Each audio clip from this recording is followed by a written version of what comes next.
Buenas, muy buenas a todos. Bien amigos, ¿de qué se trata el siguiente material?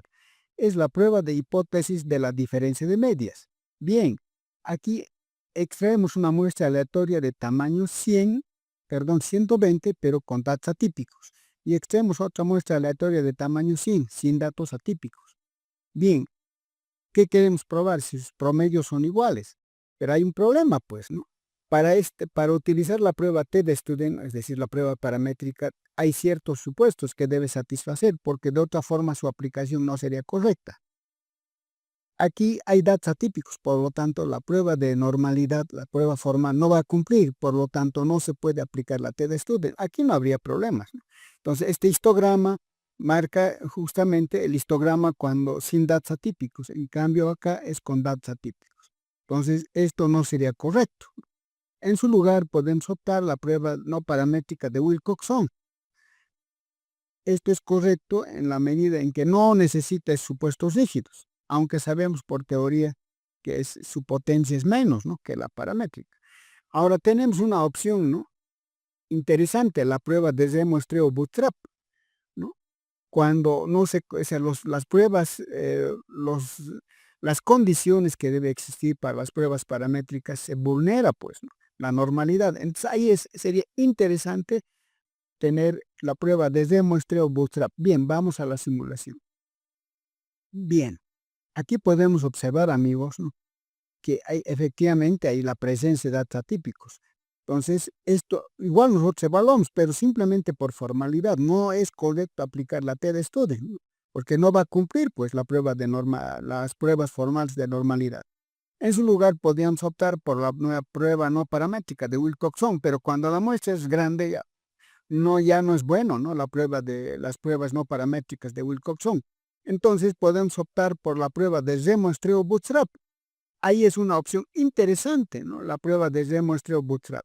Si nosotros llegáramos a utilizar un nivel de significación del 5%, ¿no?, entonces en algunos casos, por ejemplo, aquí se acepta y se rechaza.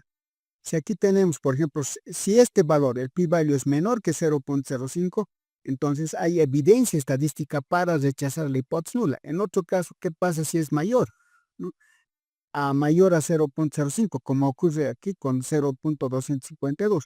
Entonces no hay razón suficiente para rechazar la hipótesis nula. Vean que aquí fluctúa, ¿no? En algunos casos rechaza, se acepta. Ese es el problema, ¿no?, de la prueba no paramétrica de Wilcoxon. ¿Qué pasa si nosotros llegamos a utilizar la prueba de demuestreo bootstrap? Creo que en la mayoría de los casos es menor que 0.05, por lo tanto, hay evidencia estadística para rechazar la hipótesis nula. ¿A qué conclusión llegaríamos? Que terminaríamos aceptando la hipótesis alterna. Si estamos rechazando la nula, es que estamos aceptando la alterna. Vean lo interesante que es las pruebas de demuestreo bootstrap. Entonces, amigos, ¿a qué conclusión llegamos? Que cuando los supuestos, ¿no?, que exigen las pruebas paramétricas no se cumple, una opción interesante es la prueba de demuestreo bootstrap. Ahora, nuevamente repito acá, para este tipo de pruebas, sí o sí, nosotros debemos llegar a programar. Que yo sepa, la mayoría de los programas que existen en el mercado, estoy hablando del SPSS, Stata, R, Gauss, SAS y otros, ¿no?, no existe un botón, ¿no?, directamente para obtener, ¿no?, estas pruebas de demuestreo, porque depende del contexto, pues, ¿no? O sea, es decir, depende de los datos. Nosotros no podríamos aplicar directamente Bootstrap. Hay que verificar primero, ¿no?, si es correcto aplicar la prueba paramétrica y luego ver si, por ejemplo, no se cumple las pruebas de normalidad, ¿no?, de las pruebas formales. Entonces, eso va a depender siempre de los datos empíricos.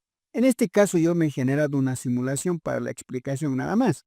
Entonces, dado estas condiciones, aquí conviene utilizar las pruebas, ¿no?, desde muestreo bootstrap. Ahora, en algunos casos, como estoy observando, da mayor que 0.05.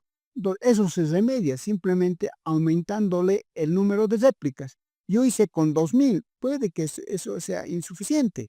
Yo lo hago con 2000 por razones logísticas, porque me demoraría mucho tiempo.